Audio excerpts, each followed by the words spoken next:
A minha convidada de hoje é do Fórum Estadual de Mulheres Negras e integrante da União de Negras e Negros pela Igualdade ao Negro. Eu vou conversar com a ativista Ruth Salles. Ruth, prazer te receber aqui. Muito obrigado por ter vindo. E quando que começa a sua militância, hein? Porque você é uma mulher tem uma presença muito forte no movimento de favelas, né? É daquelas mulheres que vai para cima para defender os seus filhos, defender seu território. Como que começa a sua história nessa luta? Bom, o primeiro prazer é meu, né, Ricardo? A gente tem uma militância muito antiga e eu costumo dizer que eu comecei a militar na barriga da minha mãe, né? Porque minha mãe foi uma mulher negra, né, Lídia Salles, que ela primeiro lutou contra a violência, né, dentro da própria casa, que foi a violência doméstica e racista também. E ela criou 13 filhos, né? 13? 13 filhos, sendo uma grande ativista de dentro da comunidade. Então, criou ela, sozinha ou não? Na realidade, ela criou sozinha, porque ela se separou do meu pai muito cedo por conta da violência, né, que ela sofria com o meu pai. Então, a partir daí, ela tinha uma grande presença na organização da comunidade. E eu cresci, né, assistindo, acompanhando e aprendendo, né, a ser uma grande ativista dentro da comunidade, organizando a comunidade. E a minha mãe, ela ia muito pelo viés da cultura. Então, pelo viés da cultura, ela educava a comunidade para a sua organização. Então, cresci no meio disso. Ela foi presidente de associação de moradores. Primeiro foi meu pai, mas não por conta da capacidade, mas sim porque ele era o homem, né? E logo depois, ela que foi a presidente, depois que ela se separou dele. E depois fui eu. Tive 4 anos de mandato dentro da associação de moradores da Indiana, ali na comunidade do Borel. E como que é ressignificar toda essa história de dor, de violência e não se abater e ir para frente da linha de batalha? Eu acho que a gente, quando vive a violência, né, e aí a gente pode dizer que a gente não viveu só a violência racial, a violência doméstica, mas também vivemos a violência policial, que naquele tempo a polícia não te pedia identidade, a polícia não metia o pé na sua porta. Eu, por várias vezes, escondi com meus irmãos embaixo da cama por conta da violência policial.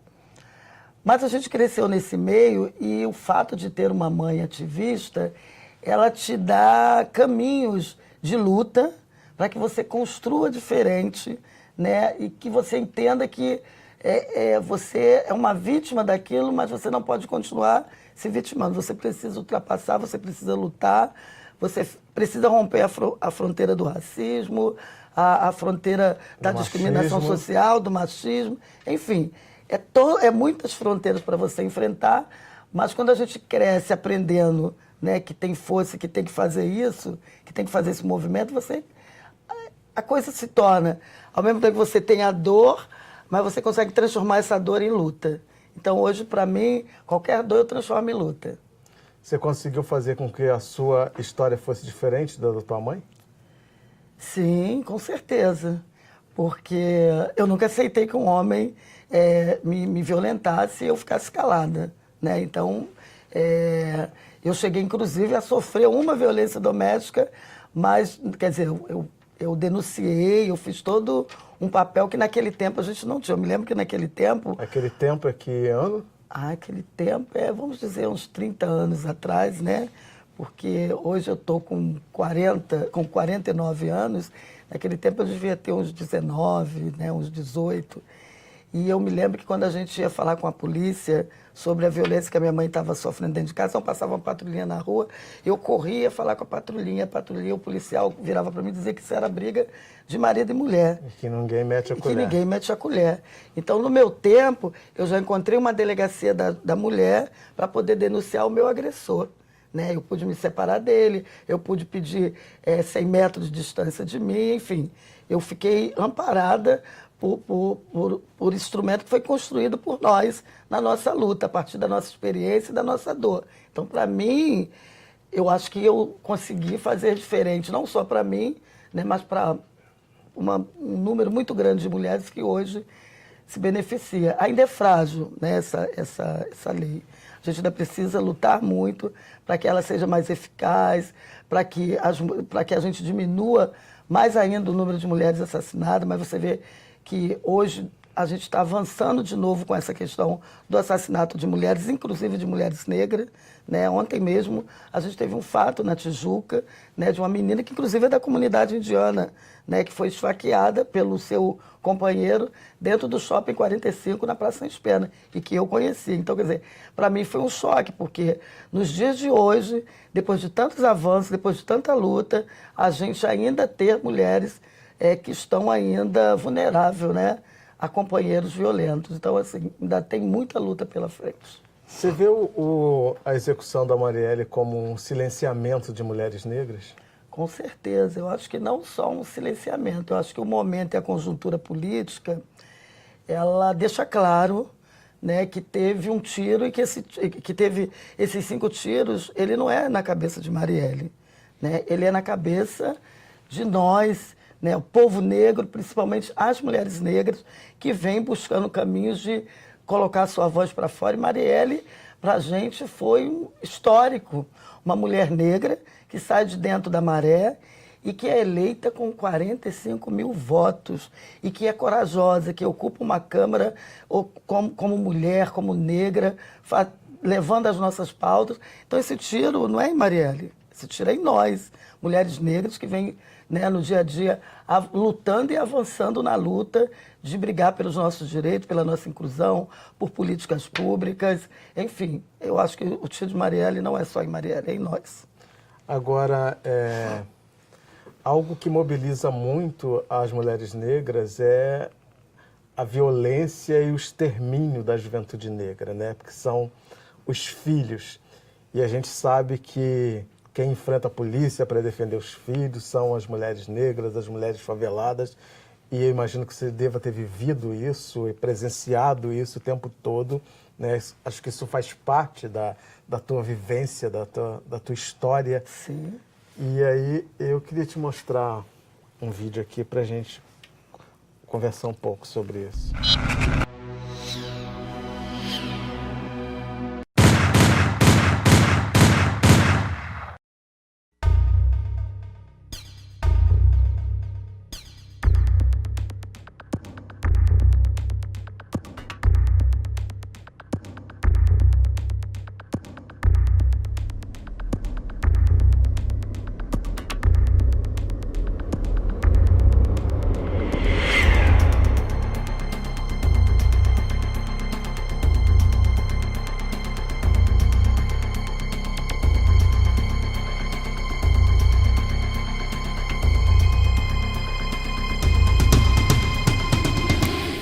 As ruas de Madureira estão ocupadas. São homens, mulheres, jovens, todos aqui reunidos por uma única causa: denunciar o genocídio da população negra.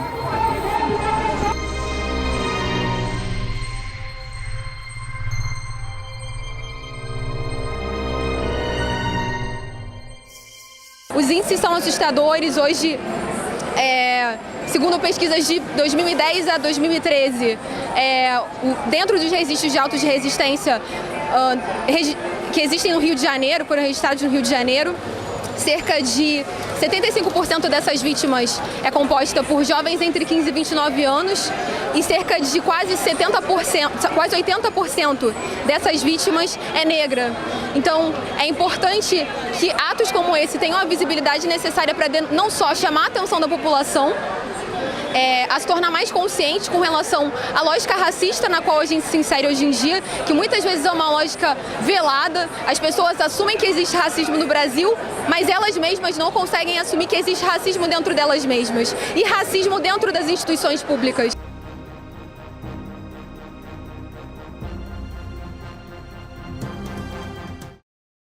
Como é que é para você uma mulher negra que vive essa realidade? Eu tenho 2 irmãos, né, que eram negros e foram assassinados também pela polícia. Um foi levar a namorada em casa no Morro do Borel e a gente soube que ele foi preso, né, no Morro do Borel, e aí a gente não achou mais ele. Quando achamos, já achamos dentro do necrotério ali do Hospital do Andaraí. Outro irmão mais velho, que era um menino que trabalhou a vida inteira dele, desde jovem, ele começou a trabalhar muito garoto, né, numa fábrica lá na Tijuca, então trabalhou a vida inteira. Depois, quando ele conseguiu juntar um dinheirinho, que ele foi mandado embora, pegou o dinheirinho dele, colocou uma barraca na frente da comunidade.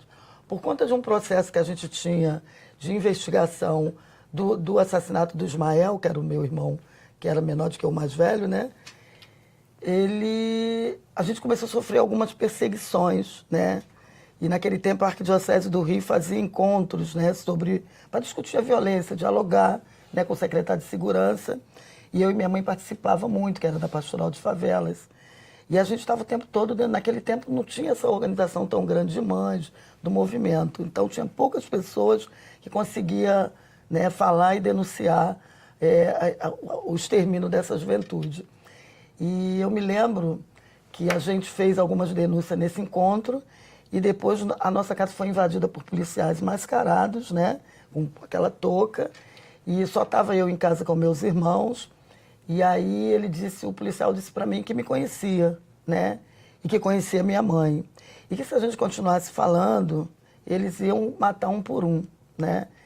E eu me lembro que eu fiquei muito assustada e eu prestei muita atenção na fala do policial e nos dois olhos dele que estavam para fora da touca. Então, eu percebi que eram policiais que estavam nesse encontro, né. Então, quando minha mãe chegou e eles foram embora, e quando minha mãe chegou, eu falei assim: mãe, vamos tomar cuidado, porque realmente eram policiais que estavam nos encontros que a gente está.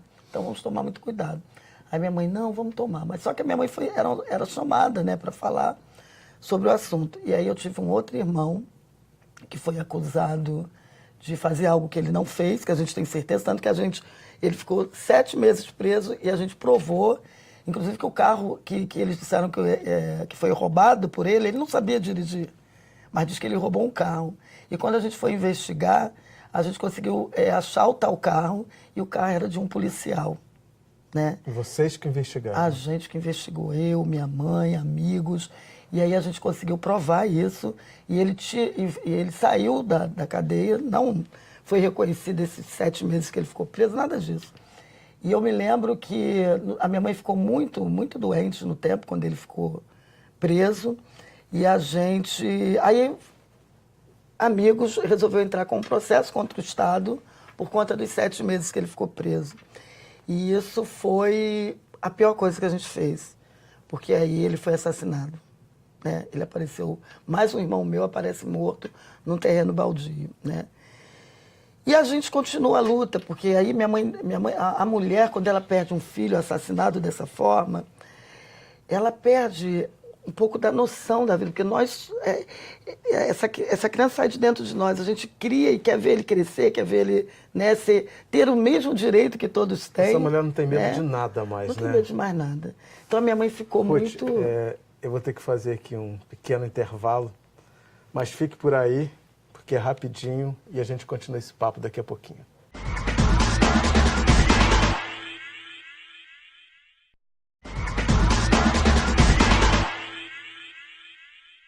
Hoje estou conversando com a ativista do Fórum Estadual de Mulheres Negras e integrante da União de Negras e Negros pela Igualdade ao Negro, Ruth Salles. Ruth, você tem medo? A gente nunca pode subestimar o inimigo, né? Com certeza eu tenho medo. E esse momento, essa conjuntura que a gente está vivendo, isso tem aflorado em você? Como é que você está lidando com isso? Como que você lidou com a morte da Marielle Franco? Enfim, você que é muito orgânica desse movimento, dessa luta, como que isso bate para você nesse momento?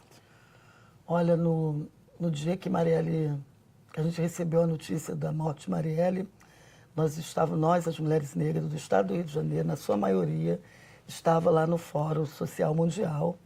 E a gente, inclusive, estava com 3 oficinas preparadas para dar no dia seguinte. E para a gente foi um choque muito grande, né? Porque a gente sabia da intervenção militar, a gente sabia de toda a conjuntura, mas não imaginava que a coisa pudesse chegar ao extremo, né? E foi um choque para a gente, foi uma dor. Ao mesmo tempo que a gente sentia dor, a gente sentia raiva. sentia mais vontade de ir para cima, de denunciar. E quando a gente chega no Rio, a gente começa a ver uma nova realidade dentro do Rio de Janeiro, né? Que a gente não sabe quem é o inimigo, né? A gente olha e, assim, é como se o Estado estivesse sem comando. Então, tem uma polícia, tem um exército, afinal de contas. Quem está nos dando segurança? Ninguém. Porque essa segurança ela não foi feita para nós, para negros, né? Pobres, mulheres, enfim. Então, é uma sensação total de insegurança e de achar que nós estamos na bola da vez. É assim então, que esse você é o se sentimento. sente? É um sentimento como se estivessem me mirando, esperando a boa hora para poder me abater. Então, assim, a gente já tem aquele sentimento dos nossos filhos que é o tempo todo, né, mirado como negros, né, e tal. Mas agora a gente está sentindo uma arma virada, inclusive, para nós, as mulheres que lutam pelos seus filhos, né? Então, é uma coisa é uma sensação de muita insegurança e de medo, mas que não dá vontade de parar. Agora, a LERJ, né, criou um fórum permanente de diálogo com as mulheres negras. Como que você avalia essa iniciativa? Você acha que, a partir desse momento, esse fórum pode representar uma arma importante no empoderamento dessas mulheres, né, para que essas mulheres possam estar, de alguma forma, resguardada, né, através dessa instituição? Ricardo, o Fórum do Diálogo de Mulheres Negras, né, criado aqui na LERJ, ele é mais um instrumento muito importante para a luta e para a inclusão de políticas públicas para essas mulheres. Porque a gestão do nosso Estado, ela vê uma política no plural. E a gente tem muita dificuldade, é uma luta cotidiana para dizer... Para as políticas específicas, né? Tem que ter políticas específicas para a inclusão dessas mulheres.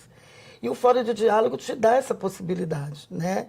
É importante quando a gente senta e faz emendas e direciona essa emenda para uma política que vai empoderar a mulher negra, que vai incluir a mulher negra. Então, para a gente, é discutir o orçamento dessa cidade. E a mulher negra protagonizando a sua própria história e discutindo o orçamento dessa cidade. Que empoderamento maior do que esse? Então, assim, isso nasce do dia 25, né? Dia 25 de julho, que é o Dia da Mulher Negra Latino-Americana e Caribenha. E, assim, essa casa, ela sempre fez muita festa do Dia da Mulher Negra Latino-Americana e Caribenha.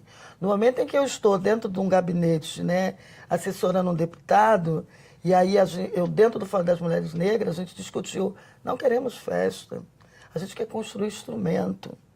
É um dia de resistência, é um dia de luta e é um dia de conquista, de mais espaço e mais inclusão dessa mulher negra. Então, nós fizemos um belo debate aqui na casa e, ao final desse debate, a gente construiu o Fórum de Mulheres Negras. Então, para a gente, para as mulheres negras, isso é muito significativo. Uma vez em que a gente tem muita dificuldade, né? Se você olhar a casa, quantas mulheres negras tem eleita dentro da casa?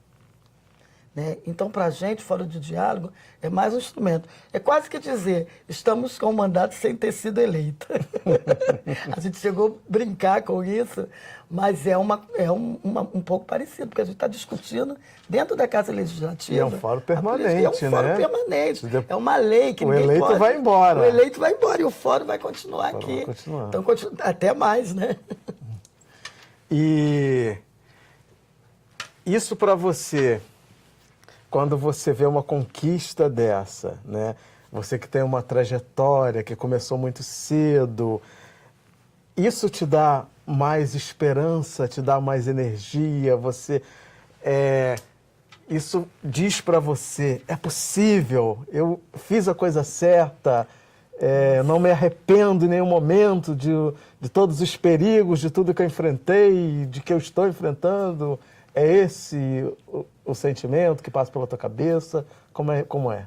Com certeza. Eu costumo dizer que a luta de resistência ela tem etapas e a cada lugar que você passar, o pouquinho que você conseguir deixar pronto, né, para continuar a resistência, é importante. Então, assim, quando eu passo pela Associação de Moradores e eu deixo várias lideranças formadas para continuar tocando aquele trabalho, é um resultado muito bom, porque é uma continuidade do trabalho.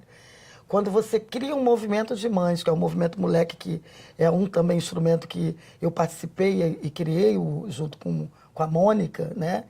Então a gente criou o Movimento Moleque, que é o movimento de mães com adolescentes em conflito com a lei, e que hoje continua na luta das mães com seus filhos assassinados, das mães com seus filhos dentro do sistema socioeducativo. Então eu participei da criação da rede de movimentos contra a violência, que nasce a partir dos 4 jovens assassinados dentro do Borel, e criamos o movimento Posso Me Identificar, e depois a gente olhou e viu que tinha que criar uma rede maior. Então hoje tem a rede de movimentos contra a violência, né? E quando eu chego nessa casa, a gente cria um instrumento como esse das mulheres negras, que é um instrumento que vai ficar aí para a vida toda, né? Para o futuro da minha filha, para o futuro dos meus netos, para o futuro da minha comunidade. Então é um instrumento que é uma conquista que, para mim, só me impulsiona a continuar passando pelos espaços e construindo o que for de melhor para a inclusão dessa mulher, para a inclusão dessa mulher negra, para a inclusão dessa jovem negra que vem aí, enfim, para melhorar e para incluir o nosso povo negro numa sociedade que é injusta, que é racista, enfim. Isso tudo que a gente já sabe, tudo né? que a gente já... Deixa eu mostrar mais um vídeo aqui. Exatamente por isso que nós estamos aqui, para que formemos fileira contra a discriminação racial que campeia nesse país. É importante, é preciso que em todos os níveis, porque as raízes são profundas dentro do racismo no Brasil. As raízes estão plantadas, inclusive, ao nível do nosso... Cinelândia foi o palco de várias atividades, de grandes protestos no Brasil contra todo tipo de opressão, contra todo tipo de ditadura. Mas a principal, para nós, do movimento negro naquela época, foi o acontecimento feliz de um fotógrafo ter tirado a foto de negros amarrados pelo pescoço. Situação que todos nós já conhecemos que acontecia no Estado, mas pela primeira vez um jornal, feito o Jornal do Brasil, colocou um flagrante do racismo na imprensa e na mídia nacional. Naquele dia mesmo que aconteceu, que foi tirada essa foto, uma amiga minha, assistente social, Maria do Amparo, ela soube daquilo e me avisou. Nos preparamos lá no Instituto de Pesquisa das Culturas Negras e no dia seguinte, de manhã cedo, compramos o jornal assim que ele saiu nas bancas e descemos aqui para a Cinelândia. Éramos mais ou menos umas 5, 6 pessoas naquela hora, 8, 9 horas da manhã, vestidos de paletó e gravata, só que em vez de uma gravata nós trazíamos uma corda amarrada no pescoço e pendurado nessa corda a foto desses jovens negros amarrados pela Polícia Militar do Rio de Janeiro. Esse momento foi um momento de mudança para o país e para o negro brasileiro. Pela primeira vez nós saímos da invisibilidade, do racismo que nós sempre falávamos que existia. A partir desse momento ele foi exposto para o mundo inteiro. Então, a gente está... Esse vídeo, né, de 1982 e é um reflexo, né, de um resultado de uma luta, né, de uma iniciativa de alguém que se movimenta e que consegue chamar atenção e mudar coisas, né? Então, hoje, quando a gente olha nos dias de hoje, a gente tem que olhar para trás, né, e ver que muitos movimentos foram feitos anteriormente para que hoje a gente chegue, por exemplo, no Fórum Permanente, né, que é uma iniciativa do deputado Valdec Carneiro, aqui da casa. E como é importante ter essas iniciativas, né? Como é importante se movimentar. Hoje a gente vê muito papo de mimimi, vitimismo, né? Mas só a gente sabe o quanto que é importante falar o tempo todo, né? Porque não tem como não falar o tempo todo, não é isso? É verdade, Ricardo. A gente, por mais que a gente lute, a gente não esquece, né? As coisas doem e a cada momento que você vê mais um jovem assassinado, você sente, né? E essa luta, ela é antiga, realmente. Você vê aí mostrando o nosso povo negro amarrado pelo pescoço, né? E um programa mostrando e dizendo que pela primeira vez estamos mostrando que existe o racismo na nossa cidade. E agora o que a gente percebe, né, na conjuntura hoje é que já declararam, não tem nem mais vergonha de ser racista. Né? Antigamente pelo menos escondiam, né? Agora não tem mais vergonha. O racismo de uma certa forma é melhor, né? Porque você identifica o inimigo, né? Com certeza. Eu acho que agora o povo está podendo perceber que existe o racismo e que tem que ter uma luta e que tem uma classe que quer manter esse racismo. Né? Tem um grupo que acha bacana manter esse racismo. A minha filha na escola, por exemplo, ela estuda num colégio particular e a professora justificou o racismo como uma atividade legal, que é por isso que eles praticavam, escravizavam. Porque era uma atividade legal, então era legal espancar negro, era legal colocar negro, era uma atividade legal. Então ela justifica e legaliza a maldade feita com os negros, a covardia feita com os negros, como uma atividade legal. Então hoje, inclusive, a gente tem que passar por esses momentos, né?